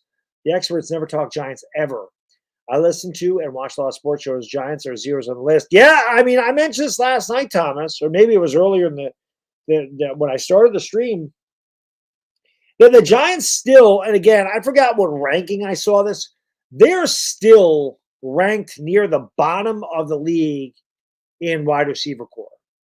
Now, there's a lot of questions. Paris Campbell's dealt with a lot of injuries, so he's a question mark. Jalen Hyatt's a rookie. He's a question mark. Shepard and Wandale Robinson are coming off of injuries, so they're question marks. So I get it, but the addition of Darren Waller is going to be huge. This team is better. I agree with you. If they're healthy, there's going to be some ups and downs. This team ain't going to come out scoring 40 points a game, and I don't think it'd be fair to put those expectations on these guys. But I agree with you. They don't respect us, brother. They don't respect us, at all. So, you know what? So I didn't even just notice this. You know what, Thomas? You're gonna have your own. You're gonna have your own little thing here, buddy.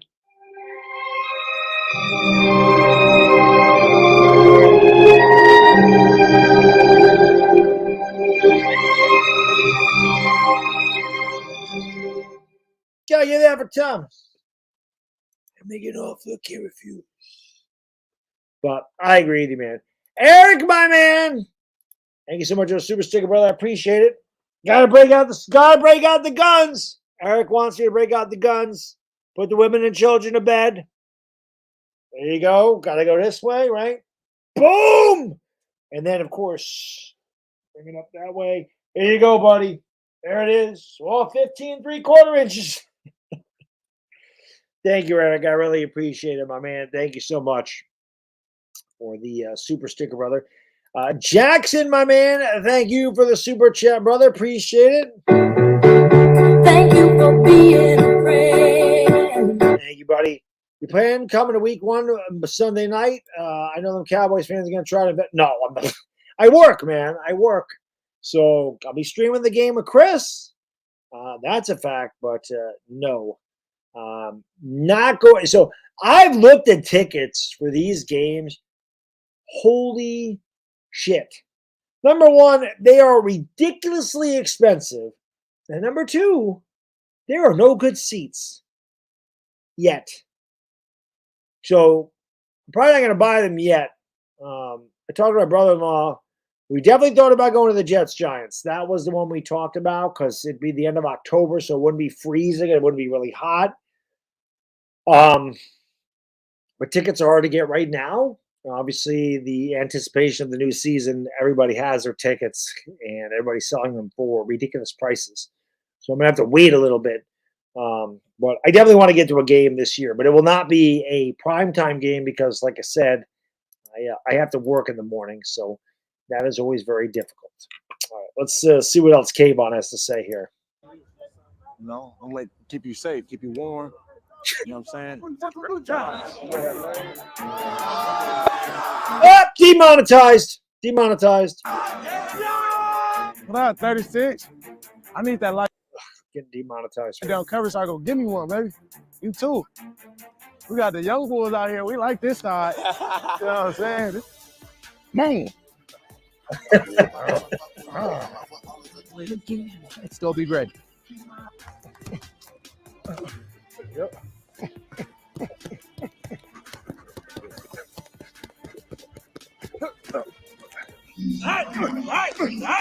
Hey, do what the you gotta do to win. Ain't nothing else to talk about. We here. OLB's on 3, 1, 2, 3. OLB. Nigga, I said culinary chief here. Come on.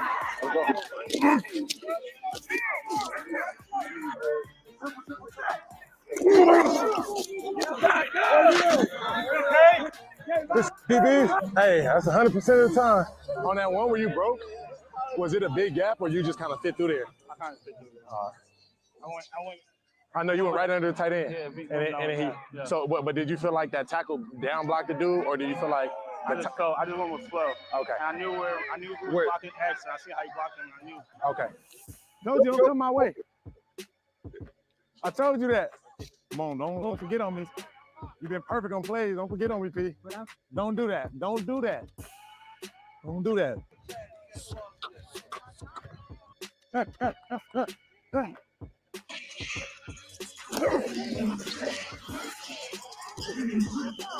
Wow, that was impressive.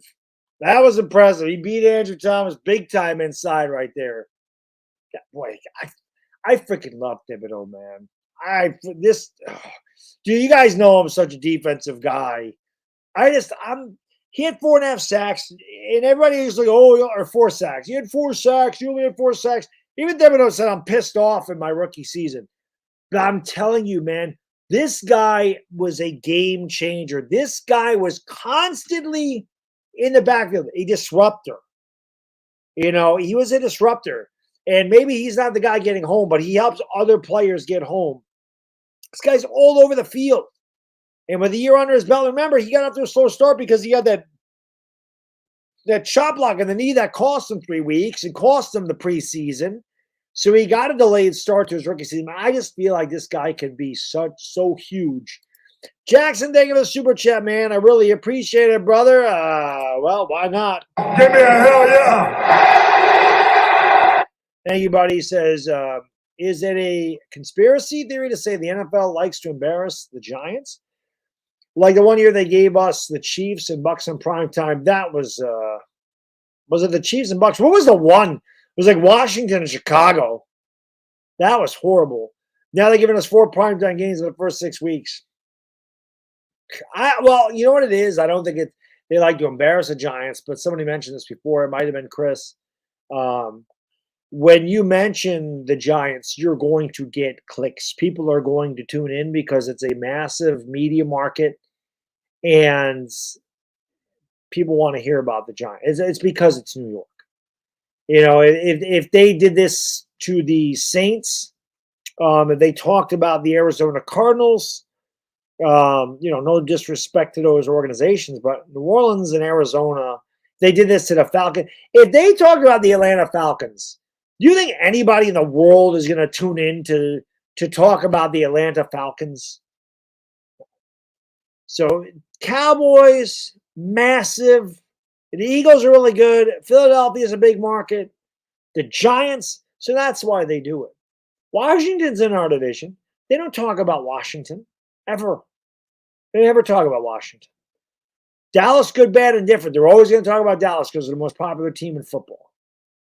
New York, big market, big media market. And again, no disrespect to Jets fans, but the Giants are the team here. The Giants are the team. The Giants are the ones with the success. Dire Giants fan, you are the man. Thank you for the super chat, brother. I appreciate that. Whoops, I almost said the wrong thing. And anybody says YouTube is sus as hell. Thank you for supporting content creators like you do. Just kidding. Stop cutting people from streams. Admin's got to be watching. Is that what they're doing again? They cut people from the stream?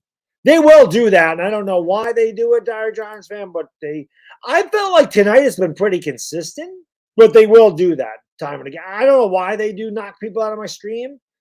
It doesn't make any sense, but it is weird. I said I should try like doing this on OBS,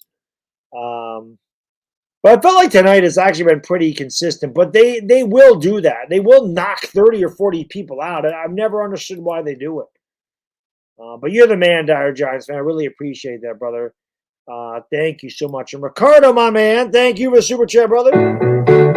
Thank you for being a friend. The grandmas, as my kid calls me, says, "Hey, Baddog, how's it going?" It's going all right. It's Monday.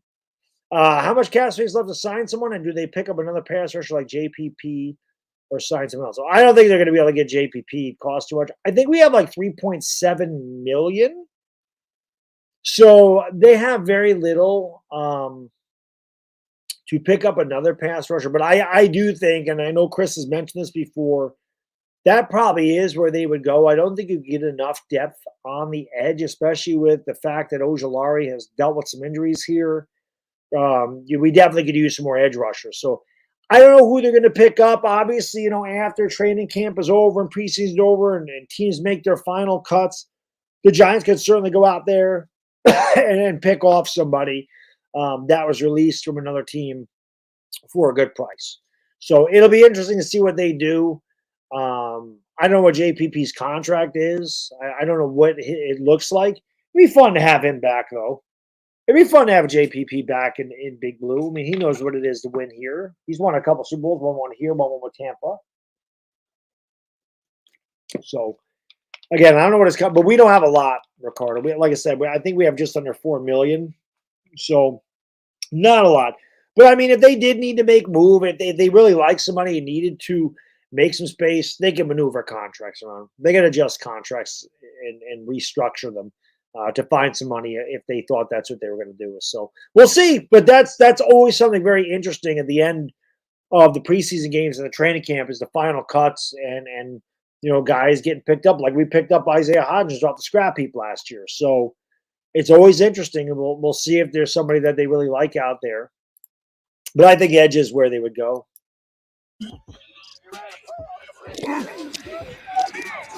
That time, Andrew Thomas just said, "Get out of my face."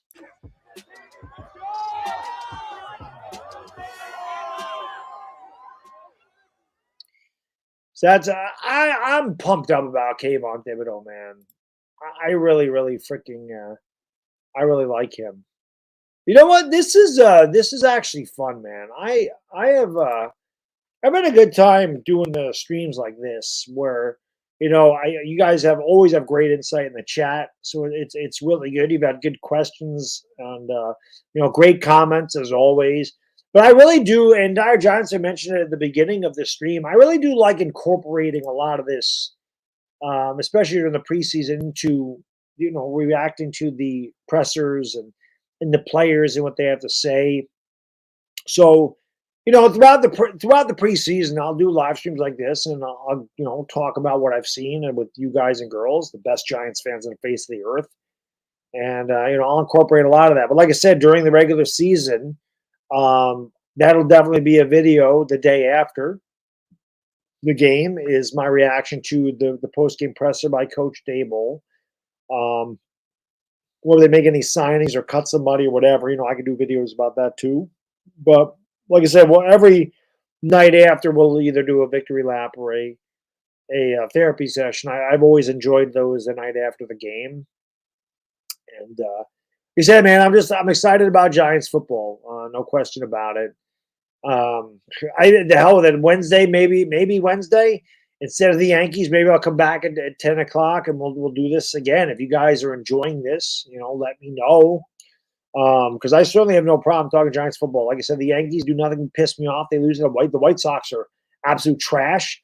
The Yankees have been a complete dumpster fire, trash can. They suck. Their front office sucks. Their manager sucks. That sound like a team Giants fans, that sound like anybody a piss poor GM that doesn't know anything about contracts, a really shitty manager, and a bunch of overplayed guys that suck and underachieve. Does that remind you of anybody? Yeah, that's what the Yankees are. So, again, I have no problem talking Giants on Wednesday night, and we'll have Talking Giants Thursday on this channel, and then we'll have the preseason game on Friday, and then, like I said, I'll pass out on Saturday.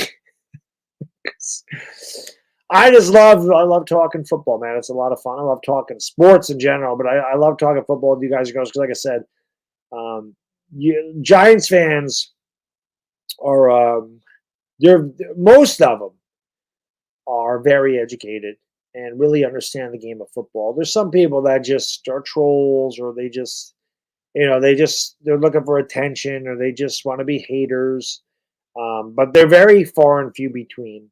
When I sit there and look at the chat and I look at a lot of the comments, you guys know what the hell you're talking about. So it's going to be a fun year, and definitely looking forward to it. So I'm going to get out of here. Like I said, look for 2 videos tomorrow. I am going to react to Aaron Boone getting tossed out of the game because I think it's pretty funny. And then, like I said, there was an article I read about the Giants, people not believing in the Giants this year, and I wanted to do a video on that. So probably have a video up at about 11 in the morning about Aaron Boone, which I'm going to record now. And then I'll do the video about the Giants when I get home. So, again, guys, yes, Denise, that's exactly what it is. This is exactly what it is. The late 80s, early 90s, overpaid, over the hill, slow bat, one-dimensional, losing Yankees. Sucks. That is what it is. Everybody have a great night. Thank you for all this continued support. Really appreciate it. And hopefully you watch the videos tomorrow. And I'm going to take tomorrow night off from streaming, but I will see you guys and girls on Wednesday, one way or the other. So enjoy the rest of your night. See you tomorrow, Wednesday, whenever. Bad Diggity Dizzle. And I'm out. Peace.